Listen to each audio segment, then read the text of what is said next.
Sa pong magandang umaga, may samba sa aking mga kapatid sa Panginoon. So, kinagala kong isamba na kayo makasama sa gawain ng ating Panginoon Diyos. Okay, tayo lahat ay tumayo. Ating munang pasalamatan ng dakila at tapat na Diyos. Isang pa natin purihin at pasalamatan ng dakilang Diyos. Praise Lord. Salamat, salamat. Hallelujah. Purihin ang Panginoon. Praise Lord. Magnify you, Lord. Dakila at tapat na Diyos. Salamat po lahat sa lahat. Dakilang Diyos na yung ginagawa sa amin. Dakila at tapat na Diyos, sa umagang ito kami bisang pang lumalapit sa iyong banal na trono. O God, narapatin mo ang bawat isa sa amin, dakilang Diyos, at iyong pagpalain. Bisang pa, samahan mo kami ng iyong banal na Espiritu at ang iyong salita ay magbigay ng kalakasan, hamon sa bawat isa ng iyong mga anak, dakilang Diyos. Yes. God, pagpalain mo po, Panginoon, ang munting kapulungan mo, dakilang Diyos. At bless mo po ang bawat isa sa amin, ang bawat tenga na makakapakinig ng iyong salita, O God. Maraming pong salamat, Panginoon, sa pangalan ni Jesus. Amen. Praise God. Okay. Tayo makaupo na. Happy Father's Day. Amen. Sa akin. Hallelujah. Dahil ito'y hindi ko alam kung saan nakabase o kung saan nila nakukuha. Kung paano na nila nasasabi yun ang araw ng bilang Father's Day. Ang Facebook, ang laman, halos lahat ay puro pagbati sa mga ama. Naman yung iba ay hindi naman talaga pwedeng tawagin isang ama. Dahil ito ang kalakalan ngayon sa Baclaran, kung di ako nagkakamali, yung nabasa ko sa kanila, Case of the Missing Father. Yan ang title ng kanilang buwan. Pero noong Sabado pa lang, Biyernes pa lang, dahil naalala ko nga tatamaan ay linggo, sabi ko, Father's Day, siguro pwede na rin ako sumabay. So sa umagang ito, nais kong mangusap, the Blessed Father. Sa inyo pong mga Biblia, makibukas kayo sa akin, sa aklat ng mga gawa. Okay, sa chapter 13. Okay. Aklat ng mga gawa, chapter 13.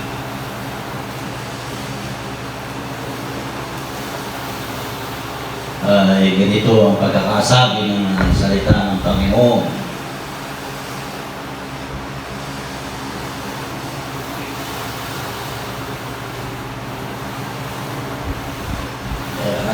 Yung natin ang salamin. Verse 32 to 33. So, ganito ang pagkakasabi. 32 to 33 ng Acts chapter 13. Ganito ang pagkakasabi ng salita ng ating Panginoon. At dinadala namin kayo ng mabuting o mabubuting balita ng pangakong ipinangako sa mga magulang. Na tinupad din ng Diyos sa ating mga anak ng muling buhayin niya si Jesus. Gaya namang na nasusulat sa ikalawang awit, ikaw ay aking anak, sa araw na ito ay naging anak kita.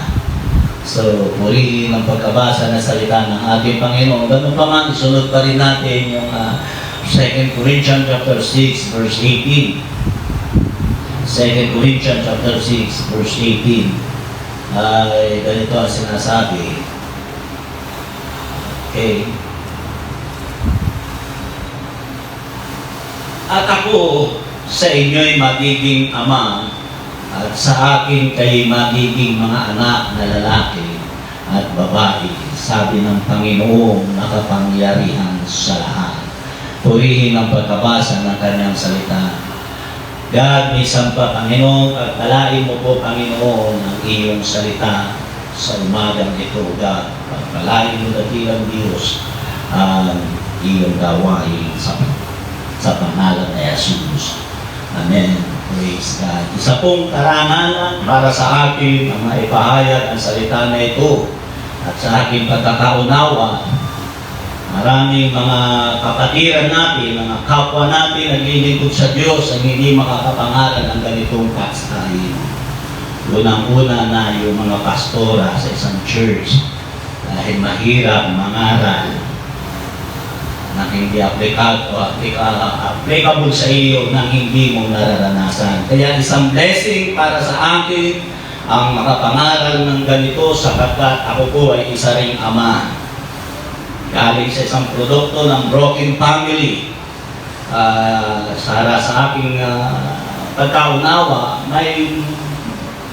mayroon akong karapatan na makapangaral ito dahil bilang isang anak na lumaki sa isang broken family, naranasan ko ang buhay ng isang wasak na pamilya. At sa ngayon, ako po ay may pamilya na, may mga anak. Kami nagsasama ng aking asawa sa loob halos ng 30 years na pagsasama namin sa Diyos ang kapurihan. Kaya, umaasa ko na yung aking munting kaalaman o munting karunungan at kakayanan ng aking natutunan tungkol sa usaping ito.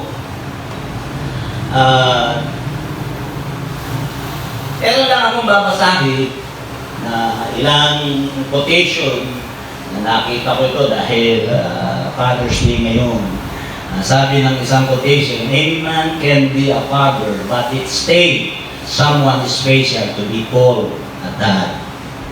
Tama naman yun. Diba? Lahat naman pwedeng madaling maging ama. Diba? Walang pinagkaiba yun. Madaling maging ama, pero mahirap magpakaama. Happy Father's Day po. Ang sabi pa ng isang quotation pa rin, nasabi rito, "My father didn't tell me how to live. He lived and let me watch him do it." May mensahe po yan. Man, hindi ako tinuruan ng aking ama kung paano mabuhay. Isang bagay ang ginawa ko, pinanood ko ang aking ama upang gawin kung ano yung tama.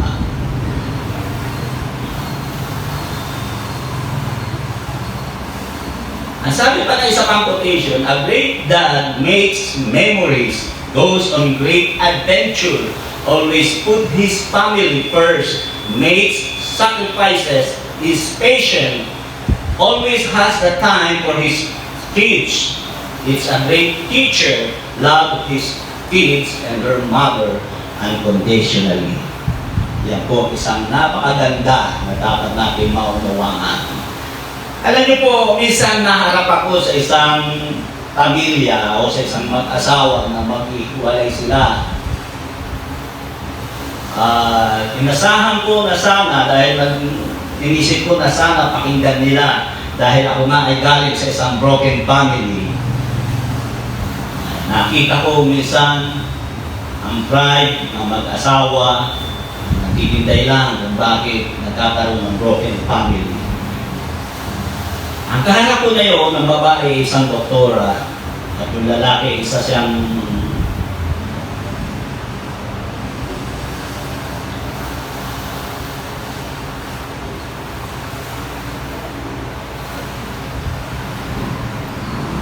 negosyante.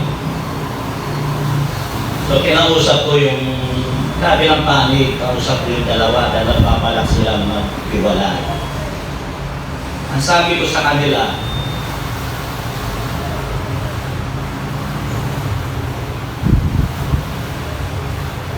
sabi ko nga, lalo na doon sa lalaki, the wise father, he can see immediately the outcome of his decision and who is affected. Sinabi ko talaga sa kanila yan, galing nyo sa aking munting natutunan bilang isang ama ng tahanan. Sabi ko sa kanya, ang isang ama, alam niya agad, kita na agad kung ano ang magiging bunga ng kanyang desisyon at kung sino kaagad ang maaapektuhan nito. Sinabi ko doon sa mag-asawa, kadalasan ang pride natin, ang pinag-iiral natin, pero yung mga desisyon natin, hindi natin nakikita kung sino ang nagsasuffer sa ating mga desisyon. at yun ay ang mga anak. Hindi naman, sabi ko doon sa mag-asawa, hindi naman kayo magsasakit eh. Yung mga anak nyo. Nalulungkot ako dahil siguro dahil mga negosyante sila, mataas na abot nila sa buhay nila. Yung babae, doktora, may naliit nila, yung hindi nila pinakinggan. At nalulungkot ako dahil natuluyan ang kanilang paghihiwalay. So pag-aralan natin ang ating paksa ngayon. Bigyan natin ng pansin, ano baga ang dapat gawin upang ang isang ama ay maging matagumpay bilang isang ulirang ama. Una, at apat lang itong aking bibigyan ng pansin. Una, bigyan natin ng pansin, pag-aralan natin yung godly fathers, lead by example. Po ang muna natin tatandaan. Alam nyo, nung si Billy Graham ay baguhan pa lamang sa kanyang pagministeryo bilang evangelist, ay nagkandak siya ng isang krusada sa Carolina o sa South Carolina. Bago maganap yung revival crusades na yun, ay kailangan muna niya, meron siyang liham na kailangan na muna ipadala sa Koreo. So, siguro dahil siya hindi nga pamilya sa kanyang lugar na yun, nagtanong siya, nakakita siya ng isang bata, at nagtanong siya doon sa bata, Iho, saan baga dito ang papuntang post office? So sa madaling salita, ginahid siya ng bata at sinabi ng bata yung direction kung saan masusumpungan yung tinatawag na post office. Pagkatapos doon ay sinabi ni Billy Graham doon sa bata, sabi niya, if you come to the Central Baptist Church tonight, I'll tell you how to get to heaven. The boy replied, no, thanks. You don't even know how to get the post office. Hindi mo nga alam kung paano yung papunta sa post office, sa langit pa. So, ibig kong sabihin, ang pagiging isang mabuting ama ay napakahalaga sa loob na isang tahanan dahil tayo ang tinitingnan ng ating mga anak. Kung paano natin sila dadalhin sa tama ang kanilang buhay, ito dapat nating maunawaan at bigyan ng pansin. Ang parati ko natin binibigyan ng pansin at hindi ko makalimutan ay yung kasaysayan ni Jesus. Kung ating bibigyan ng pansin, si Jesus ay naging anak ng isang karpintero. Pansinin natin ito. Nang siya maging isang anak ng karpintero, pansinin natin yung kakayanan ni Jesus. Ang kakayanan ni Jesus, kung ulit-ulit ko lang, pwede siyang maging rabbi. Kasi matalino siya. 12 years old pa lamang, inangaan na siya ng mga dalubhasang buro sa simbahan. Pwede siya maging doktor dahil kahit patay, kaya niyang buhayin. Gumagawa siya ng malalaking himala. So, sa madaling salita, pwede niyang ibahin ang takbo ng kanyang buhay. Pwede siyang maging abogado dahil marunong siya sa batas. Pero pansinin natin, bakit siya naging isang karpintero?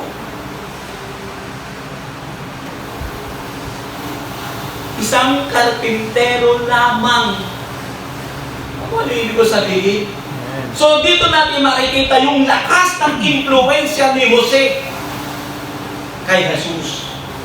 Doon natin makikita yung naging karpintero si Jesus dahil na-impluensyahan siya ng buhay ni Jose. So ito ang siguro ang dahilan kaya hindi minaliit ang Panginoong Jesus ang hanap buhay ng kanyang ama. Bakos, ginawa niya ito rin isa rin niyang profesyon. Doon mo makikita yung lakas ng impluensya ng isang ama sa kanyang anak. At ito ang kailangan sa ating panahon ngayon. Katulad na sinabi ko nga, madali ang maging isang ama. Pwede ka nga maging ama na hindi mo gusto eh. Napakarami nangyayari ng ganyan sa ating kapanahunan. Ay, hindi ko po sinasadya. Di ba? Pasensya na po kayo, pakakasal na po ang anak ninyo, hindi ko po sinasadya. Madaling maging ama, pero mahirap magpakaama. So, a godly father, uulitin ko, lead by example. Ito yung ginawa ni Jose. At ipinakita ni Jose kung paano niya i-deny at kung paano niya hinubog, pinakitahan ng napakagandang halimbawa ang ating Panginoon ng kanyang pamumuhay.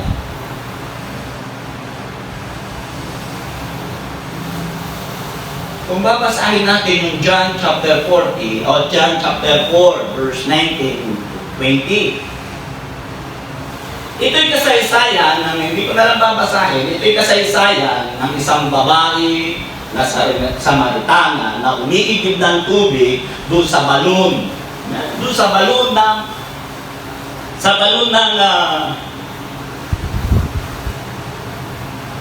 o doon sa balon na ginawa ni Jacob. Ang sabi doon, ang babae ay nakausap niya ang ating Panginoon. At sinabi ng babae, napapagalata kung ikaw ay isang propeta. At pansinin natin yung kanilang pinag-uusapan.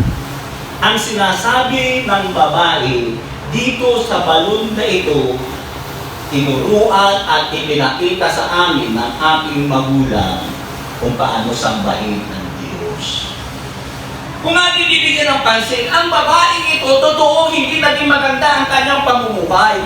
Dahil namuhay siya, hindi siya pumirmi sa isang asawa lamang. Namuhay siya ng hindi na masasabi natin, hindi kalooban ng Diyos. Sapagkat nakalimang asawa siya, pero pansinin natin, hindi pa rin niyang malimutan yung natutunan niya sa kanyang ama. Di ba? Hindi pa rin niya natutunan.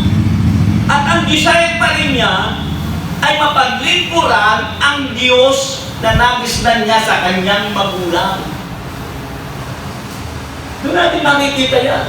John chapter 4 verse 19-20, kung mo makikita yun, na sinabi niya, nasa ang kanyang ama, o ibig sabihin dito, yung takbo ng istorya na pinagpapakita, na siya ay na-influensyahan ng kanyang ama. Kaya pagkatapos nito, siya ay makakilala sa Panginoon, siya yung naging evangelist doon sa Samaria.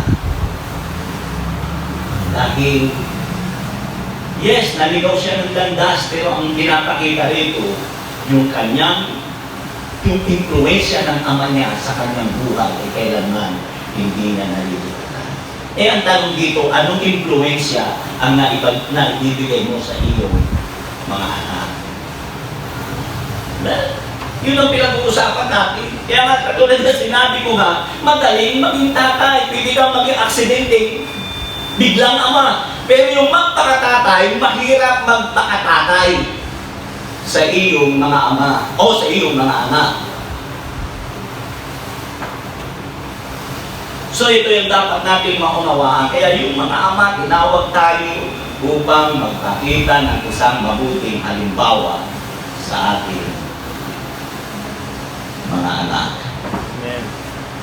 Praise God.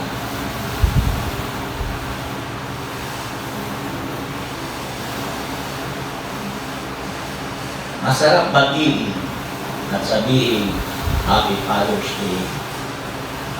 Pero ang tanong doon, nagagambahan ba natin yung ating pagiging, yung obligasyon natin bilang isang ama. Pangalawa na aking bibigyan ng pansin, godly fathers lead the family. Yun ang huwag niyong kalilimutan. Tayo ang unang pinagbabasihan ng ating sambahayan. Amen? Saan natin dinadala ang ating sambahayan? Ang nakalulungkot pa sa kapanahunan natin ngayon ay mismo pang ang ama ang walang kadalagana para sa gawain ng Diyos. Mismo pa ang Ama ang kakikitaan mo ng kawalan ng interes sa gawain ng Diyos. Paano natin nililid? Paano natin iginagabay? Ang Ama ang siyang leader sa loob ng tahanan. Kung mayroon ng pinaka-spiritual sa loob ng tahanan ay walang ibang kundi ang Ama. Ano yung sinabi kanina, no? Yung sinabi ko kanina quotation, ang aking amay hindi ako tinuruan kung paano mabuhay. Pero tinuruan ako ng Ama ko sa pamamagitan ng kanyang mga gawa. Pinagmasdan ko ang kanyang ginagawa at natutunan ko kung paano mabuhay. Sa panahon natin ngayon, sirang-sira na ang image ng Ama. Ano ngayon ang nakikita natin sa mga pahayagan, sa mga balita? Ama, ginaasa ang anak. At meron pa akong alam na yung Ama ang nagtuturo at kainuman pa niya yung kanyang anak.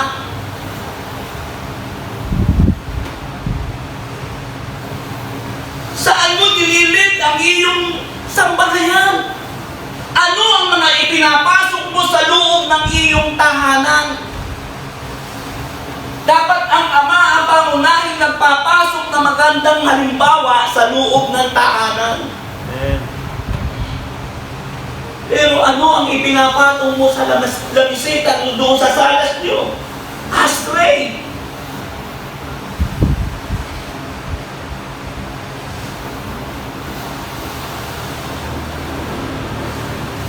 Bilang mga ama, tandaan natin, ako naniniwala ako, hindi kayo bulag, nakikita ninyo kung ano ang makikita nyo sa Facebook, kung ano nakikita nyo sa YouTube,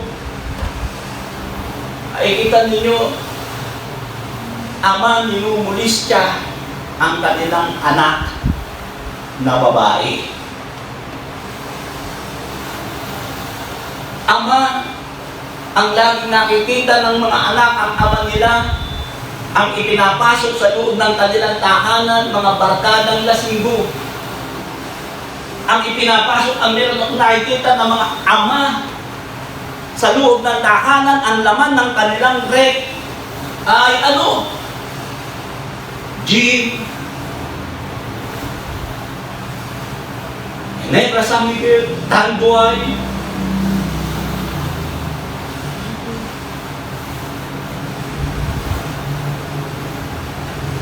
Tandaan natin ito. Itong tandaan natin, tayo ang tinitingnan ng ating mga anak. Ito huwag natin kalilimutan.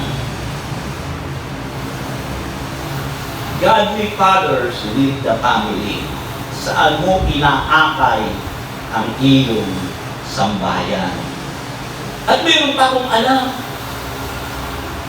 na ang ipinapasok sa loob ng tahanan ay number 2. Yan ang imahe ng Ama ngayon. Tapos babatiin mo, Happy Father's Day.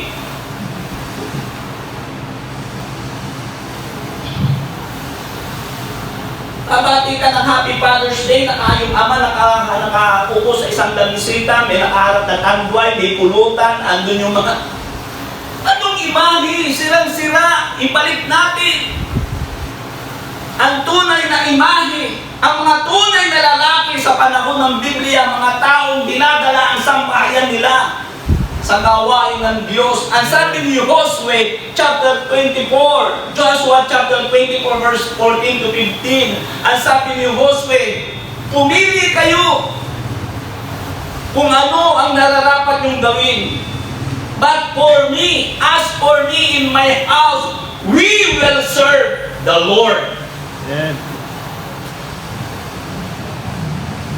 Yan sabi ni Joshua, now therefore fear the Lord and serve Him in sincerity, in the truth, and put away the gods which your father, yung sabi dito, serve on the other side of the flood, and Egypt, and serve ye the Lord.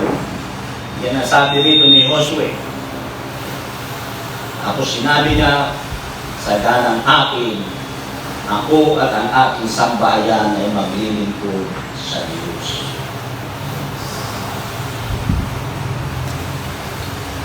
Ganun pinangunahan ni Josue ang kanyang sambahayan. O at ang aking sambahayan na sabi ni Josue ay maglilingkod sa ating Panginoon.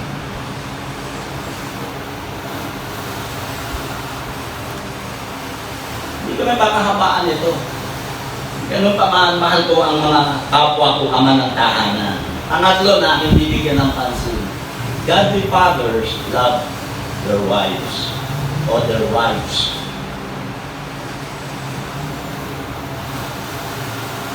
Ang sabi pala ng isang quotation na aking nabasa, one of the greatest things a father can do for his children is to love their mother. Ang sabi rito, ang isang pinakadakilang bagay na magagawa ng ama sa kanilang mga anak ay ang mahalin ang ina ng kanilang mga anak. Yun naman ang totoo nun eh. Ang dami mong nakikita sa, lalo na sa kay Idol Happy Tulpo.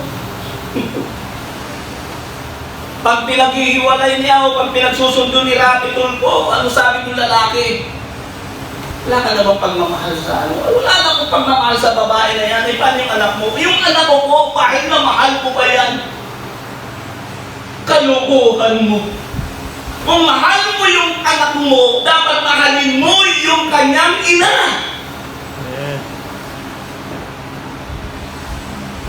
Napakalayo mo sa katotohanan. Sasabihin ko, bakit na mahal mo yung aking pong anak, wala akong problema. Susuportahan ko po yung anak ko kasi mahal na mahal ko po yan. Malabong mangyari yun. Napakalinaw na sinabi ito, kung mahal mo, kung mahal mo kasi yung anak mo, hindi mo sasaktan ang kalooban yan. Child abuse yun. Ipapakita mo sa kanya kung paano mo hinawalang hiya yung kanyang ina. Child abuse yun. Ito dapat natin maunawaan. Anong sabi ng Ephesians chapter 5, verse 25? Ang asawa na lalaki, love your wives, even as Christ also loved the church and gave himself for it. Mahalin nyo ang inyong mga asawang babae, tulad ni Kristo na minahal niya ang iglesia, na dahil dito ibinigay niya ang kanyang sarili. Amen. Ito ang dapat natin maunawaan. Wala din kalilimutan, ang Diyos in-establish niya ang isang pamilya at pinagtibay niya dahil ito ang kalooban ng ating Panginoon. Kaya kinakailangan ang isang sambahayan ay mayroong leader at yun nila ang ama ng tahanan. At ang ama ng isang tahanan ang siyang nagdadala ng napakabigat na responsibilidad. Ang isa niyang hindi ko malimutan doon sa naging pastor ko. Ang sabi niya, 90% daw ang dahilan ng pagkasira ng tahanan ay gawa ng lalaki. Hindi ko matanggap-tanggap mo. Bakit perfect ba ang mga babae? O yun ang sinasabi ko kung panahon na yun.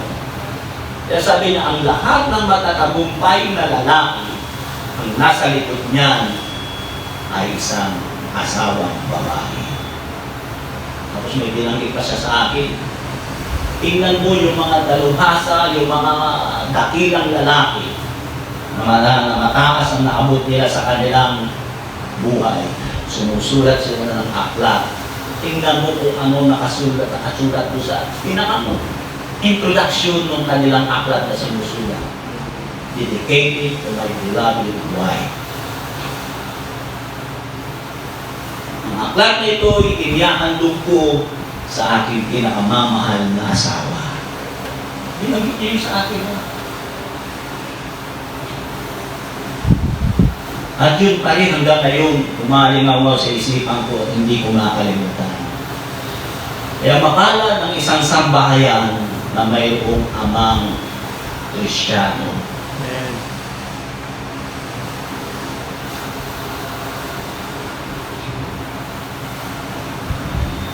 Ano na agad tayo? Halos 30 minutes na agad yung palang na nasasabi ko. Pang-apat, dito na ako magtatapos. God remembers a household because of the grandparent. Dapat nyo maunawaan yun.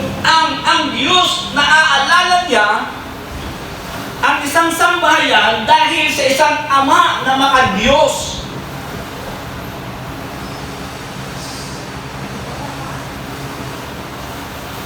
Ang isang halimbawa ko rito, aking pinagpunan ay si Zaccheo, ang buhay ni Zaccheo. Basahin natin ang Lucas sa chapter 19 verse 1 to 9. Ang sabi rito, at siya'y pumasok at nagdaan sa Jericho. At narito isang lalaki na tinatawag sa pangalan Zaccheo at siya'y isang puno ng mga maniningil ng buwis at siya'y mayaman. At pinagpipilitan niyang makita si Jesus kung sino kaya siya. At hindi mangyari dahil sa maraming tao sapagkat siya'y pandak. Tumakbo siya sa unahan at umakyat sa isang punong tao sa sikmuro upang makita siya sapagkat siya magdaraan sa daang yaon. At nang dumating si Jesus sa daang yaon at siya'y tumingala at sinabi sa kanya, Zaccheo, magmadali ka at bumaba ka sapagkat ngayon kinakailangan ako'y tumuloy sa bahay mo. At siya'y nagmadali at bumaba at tinanggap siyang may tuwa at nang makita nila ito ay nagpulong-pulungan silang lahat na nagsasabi, siya'y pumasok at nanuluyan sa isang taong makasalanan. Verse 8, at si Zaccheo ay nagtindig at sinabi sa Panginoon, narito, Panginoon, ang kalahati ng aking mga pag-aari ay ibinibigay ko sa mga dukha at kung sakalit makasingil akong may daya sa kaninumang tao, ay sinasauli ko ng makaapat at sinabi sa kanya ni Jesus, dumating sa bahay nito ngayon ang pagkaligtas sapagkat siya'y anak din naman ni Abraham. Una, ang nakita ko sa buhay ni Zaccheo, God visit the house according to the Father's decision of the home. Ang Diyos ay dumadalaw sa isang tahanan ayon sa desisyon ng isang ama. Dahil nagdesisyon si Zaccheo na makita niya at masaksihan niya, masilayan man lang niya ang mukha ng Panginoon, ang sabi rito, si Jesus ay dumalaw sa kanyang tahanan.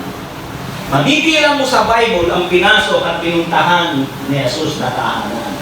Unang-una ay ang tahanan ni Marta at ni Lazaro at ni Maria. Ang pangalawa ay ang tahanan ni Lazaro. Ang pangatlo ay yung tahanan ni Simon na maniningil ng buwis. Bukod sa tatlo, wala ka na makikita. So nakikita natin dito kung paano ang Diyos ay dumadalaw sa isang tahanan, may kinalaman ang isang ama. Amen. Kung nga bibigyan ng pansin, bakit dumalaw ang Diyos kay Abraham? Dahil sa desisyon ni Abraham. Si Abraham ay naging isang matatag na ama ng tahanan na tumikilala sa Panginoon. Kaya dumalaw sa kanya ang anghel. Ganon din si Lot, bago gunawin ang Sodom at Gomora, nakita muna ni Lot ang anghel ng Panginoon at kanyang kinumbinsi ang anghel ng Panginoon nagtumuloy, dumalaw, pumasok sa kanyang tahanan. Ayaw pa ng mga anghel pero pinilit ni Lot. Kaya doon ko nakikita at maging sa buhay ni Zaccheo, desisyon ng isang ama ang pagdalaw ng Diyos sa isang tahanan. Ano dadalaw sa ating tahanan ng ating Panginoon kung yung Ama natin wala ka-interest sa gawain ng Diyos? Sinong dadalaw sa inyo? Yung mga kumpare mo mga lasinggero. Pare, Father's Day na yun, tuma tayo.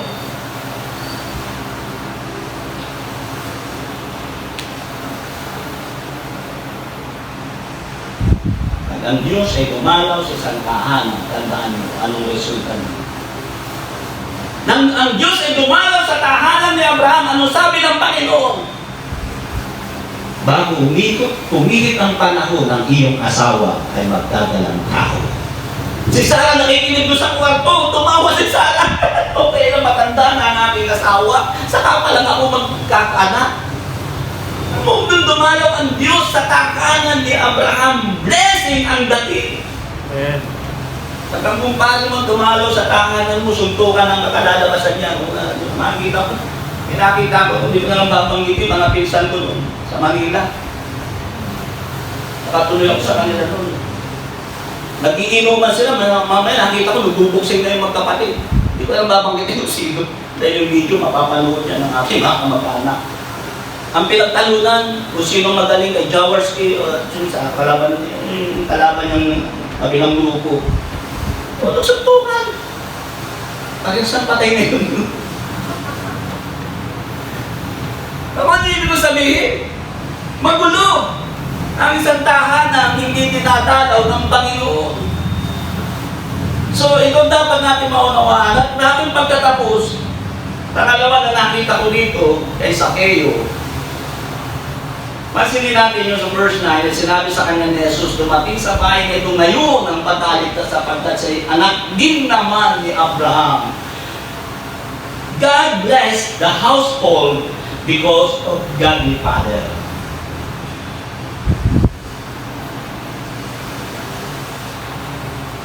Ang Diyos ay pinagpapala niya ang isang sambahayan dahil sa amang makadiyos. Huwag natin makalilimutan anong sinabi ng Panginoon. Remember, God says kay Abraham, I am the God of Abraham, of Abram. Yun ang sabi ng Panginoon. Ano sabi niya? I am the God of Isaac. I am the God of Jacob. May binanggit ba siya? Ako ang ina ni Maria. O ako ang Diyos ni Maria. May sinabi pa siyang ganon? May sinabi pa siyang, ako ang Diyos ni Sarai o ni Sarah. Ako ang Diyos ni Rebecca. Ako ang Diyos ni Raquel. O ako ang Diyos ni Sephora. May sinabi pa siyang ganon? Hindi ako diyan ang sinabi niya. I am the God of Moises. Mga ama ng tahanan ang binabanggit niya. Kaya ang sabi nito ng Panginoon kay Zaccheo, dumating sa tahanang ito ang pagliligtas sapagkat ang taong ito ay anak din naman ni Abraham. Dapat yung mag-ibig ko sabihin yung punto ko, ang Diyos ay nagpapala ng sambahayan dahil sa mga amang makadiyos at naglilingkod sa ating Panginoon. Amen. Kaya minsan may meron lang mga mapalad mga kapatid sa Panginoon, mapalad ang isang tahanan na mayroong amang makadiyos na nagdadala sa iyo at nag-aakay sa iyo hindi lang sa magandang edukasyon, kung hindi sa magandang pamumuhay bilang isang Kristiyano. Kaya lang minsan may mga ama o may mga anak na naiinis sila ng kanilang ama ay dumadalo sa church. Nakukulitan sa kanilang mga ama na sila'y niyayayang dumalo sa gawain ng Diyos. Di ba? Hindi nila nauunawaan ang pamilya, ang isang tahanan ay inaalala ng Diyos dahil sa isang amang makadiyos. Ito dapat natin maunawaan. Pansinin mo ang kasaysayan ng Bible, makikita mo doon ang lahi ng ang henerasyon ng mga binabanggit ay mga ama ng tahanan, hindi mga ina. Ang bloodline ay dumaan ay sa mga ama ng tahanan, hindi sa ina. Ito ang dapat natin maunawaan. Kaya bilang mga kapatid ko, bilang aking mga kapatid sa Panginoon na kapwa kong ama, ipakita natin ang tamang paglilingkod sa ating Panginoong Diyos. I-guide natin ang ating sambahayan. Amen? Amen. At doon sa mga anak at mga asawa, na may asawang babae, na may mga asawa kayong lalaki na naglilingkod sa Panginoon, dapat kayong matuwa at magalak dahil nililingap ang inyong sambahayan dahil sa inyong amang naglilingkod sa Panginoon. Amen. Wala kang mababasa sa Bible na sinabi niya, ako ang Diyos ni Sephora, ako ang Diyos ni Ruth, ako ang Diyos ni Esther. Pinabasa ka bang ganun? Anong binabanggit? Ako ang Diyos ni Gideon, ako ang Diyos ni David, ako ang Diyos ni Samson. Puro ama ng tahanan ang binabanggit ng Panginoon, kaya ang blessing ng Diyos ay nanggagaling sa isang amang makadiyos. Amen. Ibalik po natin ang nasirang imahe ng mga ama ng tahanan dahil sa kawalan ng pagsamba at pagpapakumbaba sa harapan ng ating Panginoon. Ito dapat po natin maunawaan. Mga kapatid sa Panginoon Diyos, sa mga ama ng tahanan, tayo ang nagdagay, tayo ang nagdadala sa tamang direksyon ng ating tahanan. Yun ang isang malaking katotohanan. Kaya nga sinabi tayo, kaya nga tinawag tayo ama ng ang haligi ng isang tahanan. Tayo yung nagdadala ng bigat, yung desisyon.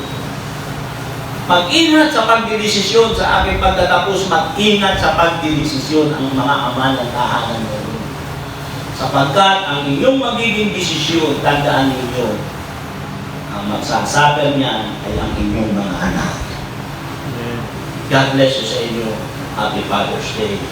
At ang dalangin ko sa lahat ng ama, mabuksan ang puso niyo at isipan ninyo, pagpalain kayo ng ating Panginoong Diyos.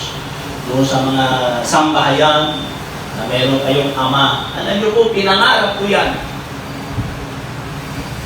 na magkaroon ako ng ama na kumikilala sa Panginoon. Ipanalangin niyo, huwag niyong panghinain ang loob ng inyong mga ama. Diyan mo ipakita ang tunay na pagbati mo ng Happy Father's Day. Suportahan mo. Kung inuunawa mo nga yung ama mo ay may number 2, dapat mas lalo mong unawain ang ama mo ay naglilingkod sa Diyos at iyong suportahan. Amen. Ito dapat nating maunawaan. Sa ating paglilingkod sa Panginoon, kung ikaw ay umaki sa isang tahanan walang ama, ito ang dahilan kung bakit mayroong church. Kaya sinabi ng Panginoon ni Apostol Pablo, at naglagay ako ng mga kaloob sa loob ng iglesia. Unay apostol, pastor, mga guro, sa ikalalago ng gawain ng Diyos.